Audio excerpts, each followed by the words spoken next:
As an American that served I think I have a pretty good position on this. Oh, sure. So which intelligence agencies do you trust over the American ones? Wait, which do I trust? None of them. You shouldn't trust these things. Like, don't. So how do we make foreign policy decisions? Who do you trust? Who do I? Not to the make government. a foreign policy decision? Yeah, am I stuttering, or can you understand me? No, the audio really sucks We up have here. a lot of noise. So, as somebody that worked in intelligence, you're telling me you don't trust the American intelligence agencies. Which intelligence Correct. do you trust? What? What part of that didn't make sense? It's just with your mask and the noise. If you here. worked for the American intelligence agencies, and you don't trust the American intelligence agencies. Just because they're stupid and corrupt. Yeah, so who do you trust? Who do I trust? What do you mean? Who? Like, What part? I don't your understand why entire that doesn't question make is sense. ridiculous. My question is, no, like so you're saying, am we I live in a supposed to world- trust? No, hold on. I'm answering your question. You're like, who do I trust? I trust actually looking at real sources. I trust people that don't use confirmation bias. I trust people that don't have 50 to 60 to 70 years of corruption, like the Central Intelligence Agency. Wait, what and do you the work at in FBI, intelligence? You don't right? have access to DoD reports if you're not working in intel. What do you mean? You can't verify that information. What are you talking about? Like, you really think I don't have access still? I saw your exchange with Jack Posobiec. How do you feel about that exchange? I thought it was funny as fuck. I wish I had a mic at the end so that he wasn't getting the final word on me. Yeah, it seems like they cut you off early. Well, they didn't cut me off. So I don't know what showed on the camera, but like as soon as he started rambling, I started walking away, and I was looking to a guy behind me in line, and I held up a fake gun to my head, and I like, because I was like, this is so dumb. And then he kept talking to me. I think he said something like, "Oh, don't pretend to shoot yourself." Blah blah blah. Don't point a gun at your head, dude. Like, you're just wrong. And maybe you'll be educated at some point. I mean, I can tell that you haven't said any. Do you see this, dude? Like, do you see this? Like, how do you think I got that? But I was already walking away, but he kept talking to me, so I got triggered. So I started shouting at him, but I don't know how much of that was picked up at the mic, and then we go back and forth for a bit until he finds something to get super triggered at. You don't even know, like you're just sitting here saying, well, I'm just some guy who has these ideas, and I've got confirmation bias, but I've never, did you serve in the intel agencies? Did you serve in the, wait, no, seriously, like, you just accused me of stolen valor. Carrie. You just accused me of stolen valor. You've just accused me of stolen valor. Yeah. No, shut up. Yeah. Did you accuse me of stolen valor? You literally derided every single intelligence agency. Yes. Did you accuse me of lying about my military service? Yes or no? Shit. Like, this is my opinion on it. So just admit it. Just admit that you're attacking somebody for lying about their military service. That's what you're saying. That's your position. Because you disagree with my opinion, you can't handle it. You can't handle that I have a different opinion because of my lived Among us, experience among us, among actually us. spending time in the intel agency, because your feeble, weak-minded attempt to attack somebody using like Wikipedia articles and BS that you looked up on Google, because you never served a day in your life. You never put up your hand for this country and did anything, or else you would have. So I'm sorry, if you're gonna attack my service, attack the fact that I stood up and wrote that check to the US government, that I actually served, that I actually deployed, when you don't know a single thing you're talking about. God, I wish I got on this fucking panel so much. Holy shit. And with that, I'd like to thank you for coming to the Better Discourse Conference. Damn it. I thought we were doing pretty good there, and I thought Jangles was going to come and fuck it all up, but this guy. That was pretty good. Seriously, thank you for coming. I can't believe I got on the fucking Green New Deal panel, dude. These guys that are like usually so composed and so facts over feelings, whatever, get so fucking mad when I say something to it. I don't know, it feels powerful. I love it. But anyway, yeah, fuck that guy. What about it? Okay, well, I enjoyed it as well. I really appreciated that, and I can tell that you've got somebody in your periphery.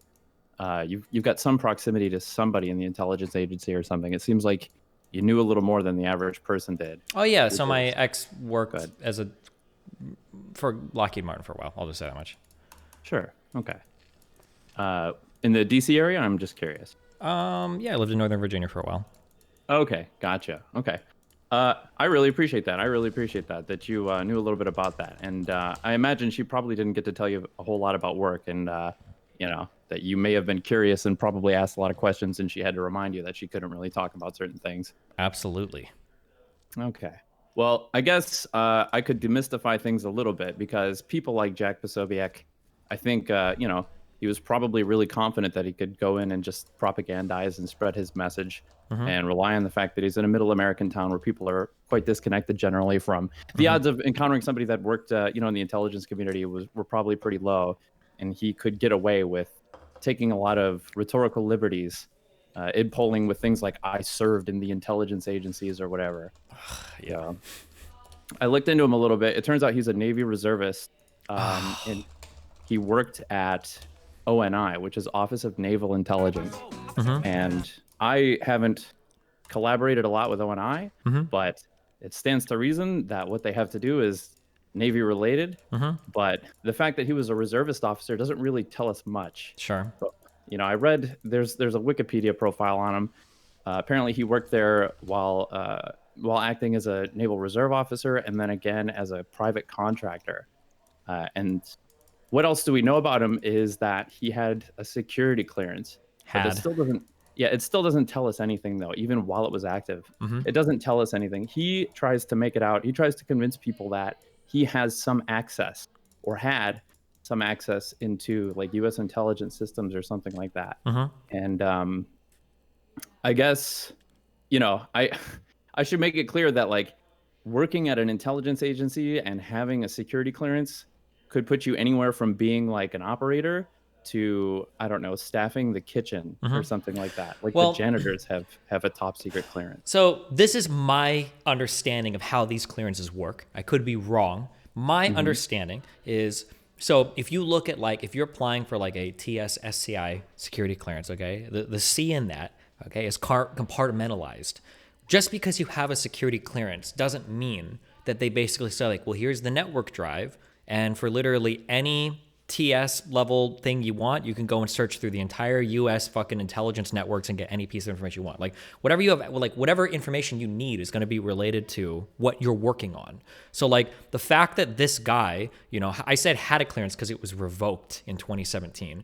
The fact that this guy had a clearance and worked as a fucking Navy lieutenant in the reserves doesn't mean that he knows fuck all about literally anything. We have no idea what specific projects he worked on. He definitely doesn't know anything about shit going on back in like 2000 or whatever. Maybe it depends on when he served or whatever. But like the idea that he has a clearance and he thinks that like gives him the authority to speak on like this wide deference of all these like U.S. sabotages and blah, blah, blah. Like there's no fucking shot that this random like Navy lieutenant guy like had all this access to all this information. I don't believe it. I think it's stupid. But I think that generally when you work in intelligence, if you say like you have a top secret security clearance, people think that you just have access to like literally any TS file you want or any like TSSCI file you want across all of the U.S. intelligence networks. This is incredible. I don't have to say anything. That's brilliant. Absolutely. You hit the nail on the head. And the less I have to say, the better. But yeah, you absolutely hit the nail on the head. Who was it that talked to you about the SCI portion of IMUS TS? military, that's The exactly how hold on, it works. sorry. Wait, what did you just say? Sorry, somebody done it. Sorry, you knew what the acronym for SCI was, or at least the middle. Yeah, sensitive more- compartmentalized information, whatever. It's top secret sensitive compartmentalized information, yeah. Because once you hit that level of clearance, my understanding is that everything is compartmentalized. There isn't like unless maybe like the president or whatever, right? Yeah, that's right. Well, even the president. I mean, like that's why when they publish articles like the head of the Pentagon, this is so tantalizing for conspiracy theorists, like people that really are attracted to conspiracy theories. When they hear things like the head, do you mean to tell me that the head of the Pentagon didn't have clearance to see see this information or something? Of course, it doesn't make sense for somebody who's like a strategic lead for a project to be able to see technical details, and like all that's going to do is be a liability if that person's ever captured and interrogated or something like that. The less individuals know, the better. You hit the nail on the head. SCI is basically the need to know component. And beyond that, there are accesses that have like specific names or whatever that are granted to, every analyst, every link in the chain. And even then, there are times, for example, I was active duty Navy, working in the intelligence community, and when I transferred from military to civilian, there was about a 6-month lapse where I wasn't working on site, and I had a quote unquote an active security clearance. But even though I had an active TS SCI clearance or whatever, I didn't have any accesses to anything. So it would have been impossible for me to go to any facility, badge in, and like let alone get in anywhere and log on. And even times when I was working on site, there could be times where like I would have a lapse in my access, something got lost, some paperwork got, fell through the cracks or whatever. And I would just be like sitting at work, like calling the help desk every hour or whatever, trying to like request my accesses back because I wasn't able to do my job. So, The only thing I don't 100% remember. I think the only thing I remember is I think there are like DoD reports that I think almost every clearance has access to. I think that like blanket things for like warnings for like travel hotspots or shit like that that I think might go out to any clearance. But in terms of like any like super privy information, like I don't think my understanding is that. I don't know the specifics of if there's like a daily thing that goes out at a given level of access or anything like that. I mean, there's certainly a lot of things that are published. A lot of the intelligence that's compiled will end up being sanitized and published at lower levels of clearance and access to be able to hide like sources of information or whatnot. Yeah. But in general, I think you asked him, all the right questions. You asked him, if you don't trust the intelligence community, the U.S. intelligence community, and the information that's published by the U.S. intelligence community, who do you trust? Yeah. If it's not private media. He couldn't. He pretended not to hear me 3 times, but he didn't want to answer that question. Yeah, because it's like played the clock. Yeah. So frustrating. God, I'm so irritated. Another thing that I noticed is more and more, 99% of all conspiracy theories as well, I think that they manifest from people just not understanding how any of these agencies work. Like, what is it? Is it there like 13 or 14 different intelligence agencies in the U.S.? People think that how U.S. intelligence works is all the intel guys get in, and there's like 12 of them, and they all get in one room, and then one guy is like, this is what we're doing today, everybody's on board, and boom. And then that's like, and everybody's on the same agenda. Everybody's got the same lie. They're all ready to go do their, and then like our 12 different intel guys, like people ignore that it's like an interconnected network of thousands of different people doing work across like multiple different fields. Like you've got there's like so many different people that go into so many different types of intel, sometimes that are even at odds with each other. But people seem to think that there's a possibility that there's this like one top-down coordinator, like Obama or the deep state, that can somehow manage all of these different discrete like operators at all these different levels. And it drives me crazy, especially when I hear somebody like this dipshit who was actually serving in intel to like propagate such a bullshit narrative. Yeah, who knows the difference and plays on people's ignorance. That really boils my blood. Yeah. But I agree with you wholeheartedly. It does seem like most people's idea of like they'll just name a 3-letter agency, and I think my favorite thing was watching Stranger Things, and the sheriff guy is like being hosed down by some scientist or whatever, and he's like, "Where are you, CIA, NSA?" And it's like, these are just totally interchangeable to people. Yeah, it's all the same. Yeah, they all meet in the same room. They all get in on the same fucking shit, and then they all go research the same thing at the end of the day to lie to fuck over the American people, I guess. Ignoring the fact that the majority of these people are fucking Americans and everything, but I don't know, whatever. Yeah, fuck, it's so irritating. And then it's like, if these guys, and then like, who do you trust for information? That's what I want to know, because these are guys that are working it, like, and have access to so much data. Well, who do you trust then? You're telling me that you don't trust any U.S. intelligence people? First of all, you're U.S. intelligence, okay? I can't trust anybody in your position, but I'm supposed to trust fucking Alex Jones? Like, Christ, come on. Yeah, and I can tell you, so from my personal experience, I'm not breaking any seals. My opinion is that there is no better reporting. There is no better journalism than U.S. intelligence reporting, especially, internal stuff, because a lot of the reporting that's done with the intelligence community is done for an audience for which there's no expectation of anonymous sources. And the way that intelligence reports, at least the ones that I was writing serialized SIGINT reports for the NSA for a long time, and the standards are very rigorous. They're very, very rigid. Like the formatting is very rigid. You're not allowed to publish, like the language has to match perfectly.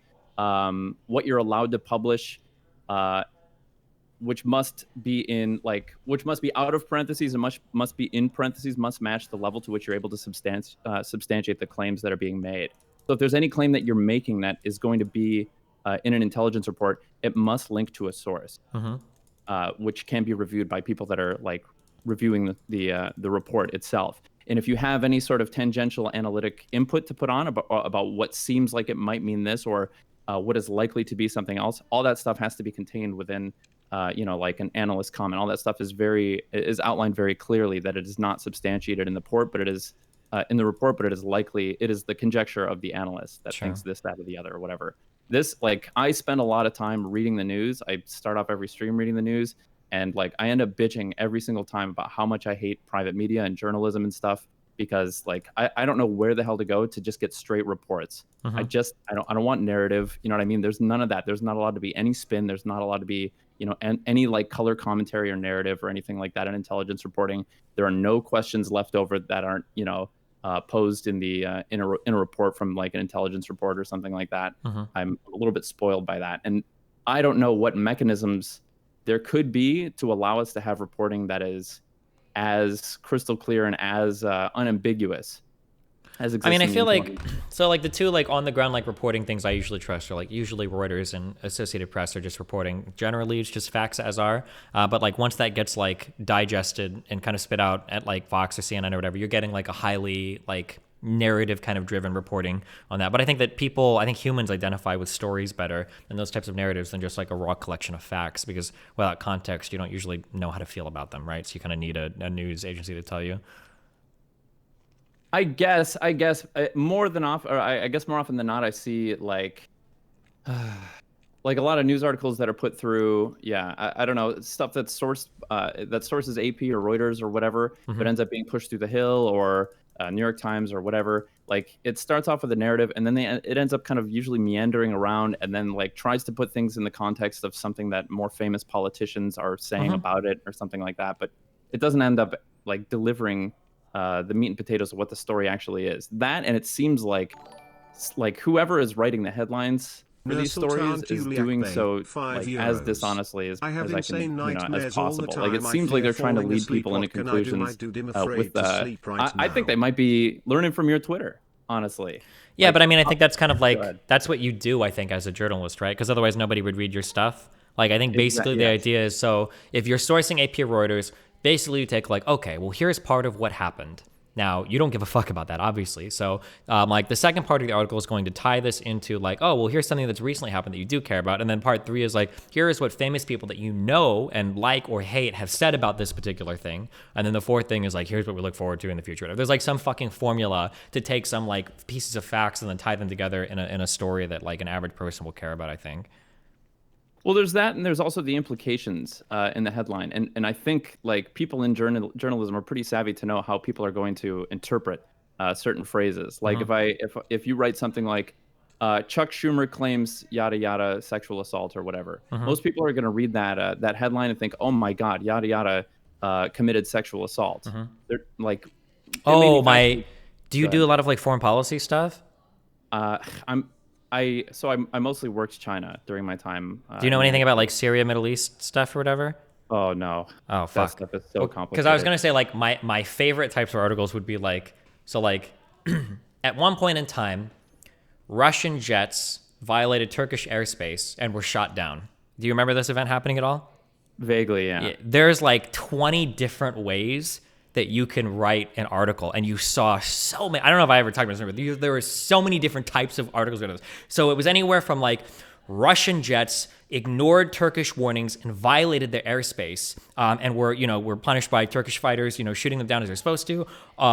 There was like Russian jets on their way to destroy ISIS, were intercepted by Turkish pilots that were protecting ISIS forces. The U.S. was like Turkish jets managed to shoot down Russian fighters that were flying into Syria to destroy like the FSA and Syrian rebel groups. There was like 20 different ways to write that story because of all the different players involved, and that's something where like if you just read the facts, like depending on the what website you're reading, you can get like 5 different stories based on on how you want to connect the dots on that, basically. And that's assuming people even read the stories, which they don't. Yeah. So I've been racking my brain for a long time trying to think of trying to even be able to start a dialogue on how to like correct this in our news media, or like what we can even do. And I would like to talk to Pisco. I know you're listening out there, Pisco. I'd like to get a little more illumination on how libel laws work, because that seems like the only real control from being able to from like barring people from just outright publishing misinformation unabashedly, at least in this country. For example, well, go ahead. I was going to say, so in the U.S., when it comes to publishing information about like public figures, at least, the standards for libel and defamation are very, very, very high, and they're set that way intentionally so because you don't want your media companies to be scared to publish incriminating information about public officials or the government. I think it's almost impossible to get actually struck down for like libel or defamation if you're publishing something against the government. You have to meet a standard called the actual malice standard, where they have to be able to prove that at the time you published it, you knew it was false. So it's like a really, really hard to meet standard, yeah?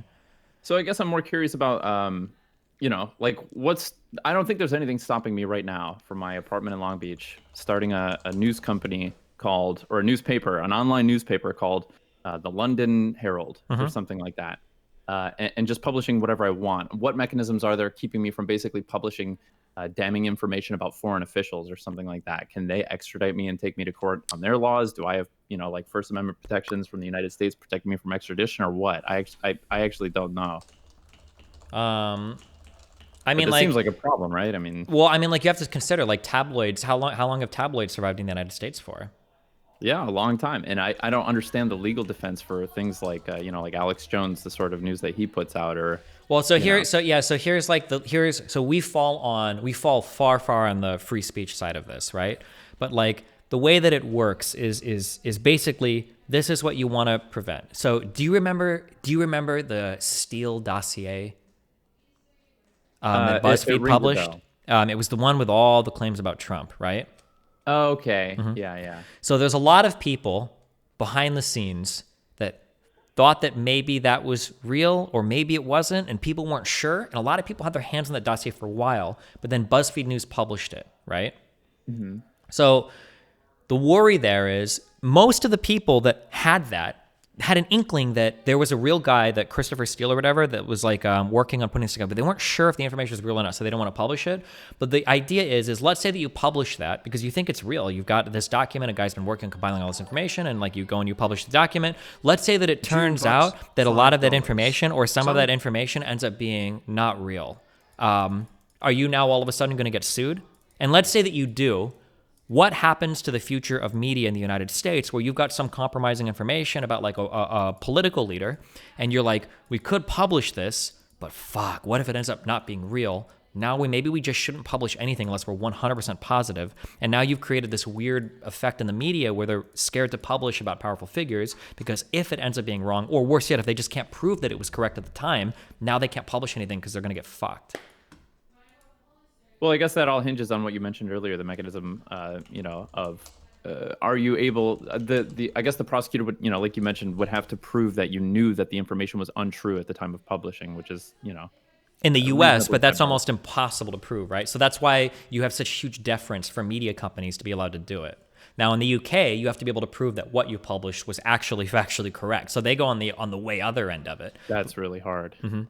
And again, that's where it comes down to like, I mean, if you've got like a recording of someone or if you have like a recording of somebody claiming something and you write the story such and such claims XYZ, then that's easy because, that is factually true and that's what you're reporting. But that's how Fox News gets around so much shit. And you can go look at like a YouTube compilation of like the some people say, because it's an easy way to get your own kind of narrative in it. Well, some people say that you're a pedophile. How do you respond to that, right? And it's like, well, some people, I'm sure somebody said it. right.